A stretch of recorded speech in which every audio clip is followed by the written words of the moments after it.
Hello everyone, how are you? Welcome back to Ananta Studies. Today I am going to teach you Hindi class 6 chapter number 2 बचपन। बच्चों, हम लोग इस chapter में लेखिका कृष्णा सोबती जी के बचपन के बारे में समझ रहे हैं और ये भी समझ रहे हैं कि उनके बचपन और आज के बचपन में क्या फ़र्क है। तो बच्चों, इसका फर्स्ट पार्ट मैंने अपलोड कर दिया है। यदि आप लोगों ने नहीं देखा है तो मेरे चैनल पर जाकर देख सकते हैं। आज मैं पार्ट 2 लेके उपस्थित हूँ, क्योंकि बच्चों वीडियो लंबा हो जाता, इसलिए थोड़ा थोड़ा करके हम लोग समझ रहे हैं। वीडियो पसंद आए तो लाइक कीजिए, शेयर कीजिए और मेरे चैनल को सब्सक्राइब कीजिए।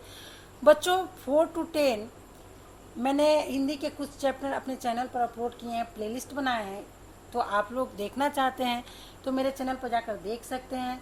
ठीक है बच्चों, तो चलिए देखते हैं कि आज के बचपन और एक सदी पहले की बचपन में क्या अंतर है। याद रहे, उन दिनों कुछ घरों में ग्रामोफोन थे, रेडियो और टेलीविज़न नहीं थे। हमारे बचपन की कुल्फ़ी आइसक्रीम हो गई है, कचौड़ी समोसा पेस्ट्रीज में बदल गया है, शहतूत और फाल से और खसखस के शरबत कोक पेप्सी में। उन दिनों कोक नहीं, लेमनेड ब्यूमटो मिलती थी। ठीक है बच्चों, तो देखिए क्या दिया हुआ है कि उस समय घर में रेडियो और टेलीविज़न नहीं होता था। क्या होता था? तो ग्रामोफोन। ग्रामोफोन क्या होता है बच्चों? तो ग्रामोफोन ध्वनि मीन्स आवाज़ निकालने की एक इंस्ट्रूमेंट होता है, उपकरण होता है। ठीक है बच्चों, तो इसमें आवाज़ अपना रिकॉर्ड किया जाता है और ज़रूरत पड़ने पर उसको सुना जा सकता है। और कुल्फ़ी जो थी, उस समय कुल्फ़ी मिलता था। अभी क्या हो रहा है, बाज़ार में बहुत तरह के आइसक्रीम आ चुके हैं।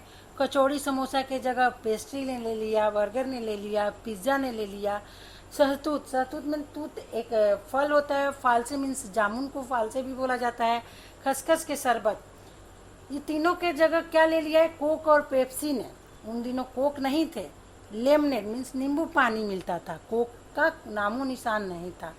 शिमला और नई दिल्ली में बड़े हुए बच्चों को वेगर्स और डेविको रेस्टा के चॉकलेट और पेस्ट्री मज़ा देने वाली थी। मीन्स वहाँ बहुत अच्छा चॉकलेट और पेस्ट्री मिलता था। हम भाई बहनों की ड्यूटी लगती शिमला मॉल से ब्राउन ब्रेड लाने की। अब बच्चों की तो ड्यूटी लगती ही है कि मार्केट से कुछ छोटा मोटा काम करके आ जाए, तो वैसे लेखिका के भी लगती थी। हमारा घर मॉल से दूर नहीं था, एक छोटी सी चढ़ाई और गिरजा मैदान पहुंच जाते।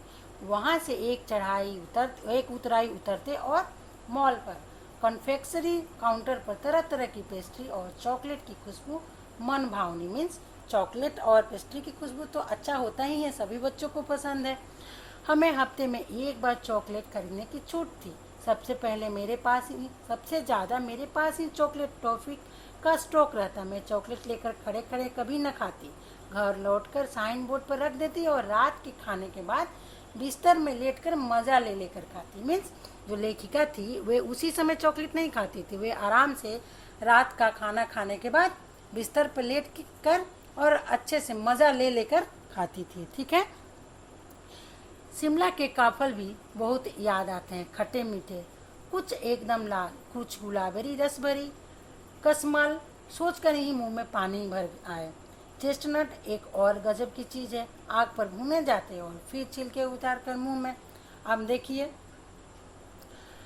शिमला के काफल क्या होता है बच्चों? ये मैंगो जैसा एक फ्रूट होता है, लेकिन मैंगो से छोटा होता है। तो कैसा है? बहुत अच्छा है, गुलाबी है और एकदम लाल गुलाबी रस भरी, जिसको लेखिका को बहुत वो पसंद है। चेस्टनट ये नट होता है बादाम जैसा, इसको भून कर खाया जाता है, उसके बारे में उन्होंने बताया। चने जोर गरम और अनारदाने का चूर्ण। हाँ, चने जोर गरम की पुड़िया जो तब थी वो अभी नज़र आती हैं। पुराने कागज़ों से बनाई हुई इस पुड़िया में निरा हाथ का कमाल है। नीचे से तिरछी लपटते हुए, ऊपर से इतनी चौड़ी कि चने आसानी से हथेली पर पहुंच जाए। एक वक्त था जब फिल्म का गाना चना जोर गरम बाबू में लाया मज़ेदार चना जोर गरम उन दिनों स्कूल के हर बच्चे को याद था।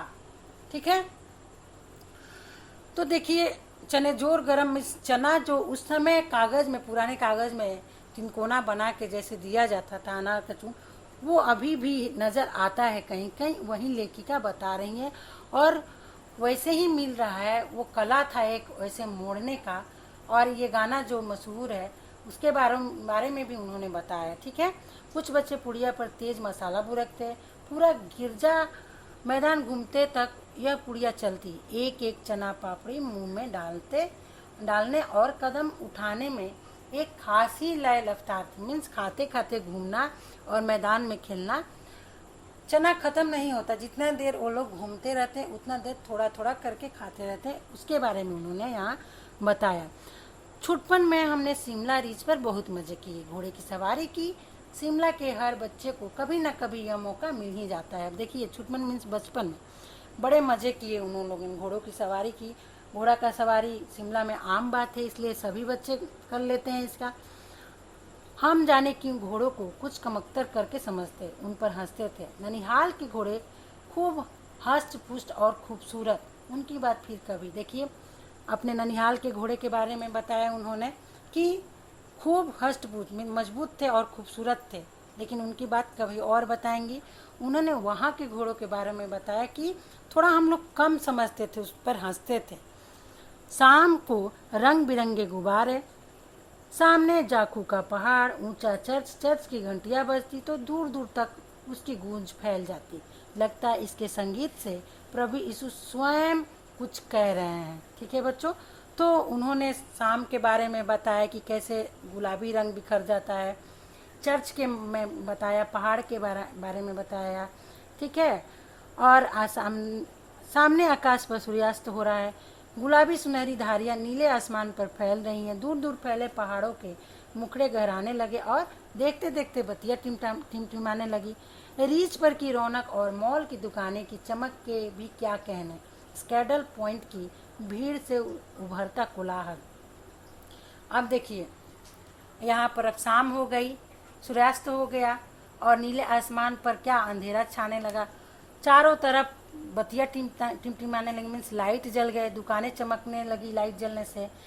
स्कैंडल पॉइंट की भीड़ उभरने लगी और थोड़ा सा हल्ला गुल्ला होने लगा। शाम के टाइम तो सभी लोग घूमने निकलते हैं। ठीक है बच्चों, स्कैंडल पॉइंट के ठीक सामने उन दिनों एक दुकान हुआ करती, जिसके शोरूम में शिमला कालका ट्रेन का मॉडल बना हुआ था। इसकी पटरिया, उस पर खड़ी छोटे छोटे डिब्बों वाली ट्रेन, एक और लाल टीन की छत वाला स्टेशन और सामने सिग्नल देता खंबा, थोड़ी थोड़ी दूर पर बनी सुरंगें। देखिए क्या बना हुआ था, एक दुकान था और उसके दीवार पर क्या बनाया हुआ था, शिमला कालका ट्रेन का मॉडल बनाया हुआ था। पटरियाँ बनी हुई थी, डिब्बे बने हुए थे, छत वाला स्टेशन, सिग्नल और सुरंगें भी बनाया हुआ था। पिछली सदी में तेज रफ्तार वाली गाड़ी वही थी, कौन, शिमला कालका। ठीक है, कभी कभी हवाई जहाज भी देखने को मिलते हैं। दिल्ली में जब भी उसकी आवाज़ आती, बच्चे उन्हें देखने बाहर दौड़ जाते थे। सभी ने बचपन में ये काम किया है, सभी लोग दौड़ जाते हैं। हवाई जहाज, हेलीकॉप्टर अगर आवाज़ सुनते हैं तो सभी लोग बाहर निकलते हैं। ठीक है, दिखता एक भारी भरकम पक्षी उड़ रहा है पंख फैलाकर, यह देखो, और वो गायब हो गया। उसकी स्पीड ही इतनी तेज लगती। हाँ, गाड़ी के मॉडल वाली दुकान के साथ एक और दुकान थी जो मुझे कभी नहीं भूलती। यह वह दुकान थी जहाँ मेरा पहला चश्मा बना था। वहाँ आँखों के डॉक्टर अंग्रेज थे। अब देखिए, जहाँ गाड़ी का मॉडल बना था वहाँ पर एक और दुकान था जिसको लेखिका नहीं भूल सकती। वहाँ पर उनका पहला चश्मा बना था।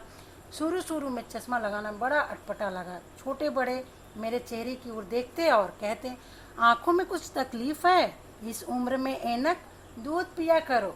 मैं डॉक्टर साहिबा का कहा दोहरा देती, कुछ देर पहनूंगी तो ऐनक उतर जाएगी। मीन्स जब छोटे बच्चों को चश्मा लग जाता है तो कोई भी बोलता है कि अच्छे से नहीं खाते हो, दूध पिया करो, फ्रूट खाओ, नहीं तो चश्मा उतरेगा नहीं, चश्मा लग गया इसी उम्र में, कितना बात मनाते हैं। ठीक है, तो उसी तरह से लेखिका के बारे में भी बोला जा रहा है। तो लेखिका डॉक्टर के बाद दोहरा देती कि कुछ समय पहनूंगी फिर ठीक हो जाएगा। ठीक है, वैसे डॉक्टर साहिबा ने पूरा आश्वासन दिया था, लेकिन चश्मा तो अब तक नहीं उतरा, नंबर बस कम ही होता रहा। मैं अपने आप इसकी जिम्मेवार हूँ। जब आप दिन की रोशनी को छोड़कर रात में टेबल लैंप के सामने काम करेंगी तो इसके अलावा और क्या होगा। हाँ, जब पहली बार मैंने चश्मा लगाया तो मेरे एक चचेरे भाई ने मुझे छेड़ा, देखो देखो कैसी लग रही है। अब देखिए लेखिका बोल रही हैं कि इस चश्मे लगने का जिम्मेवार मैं हूँ। क्यों?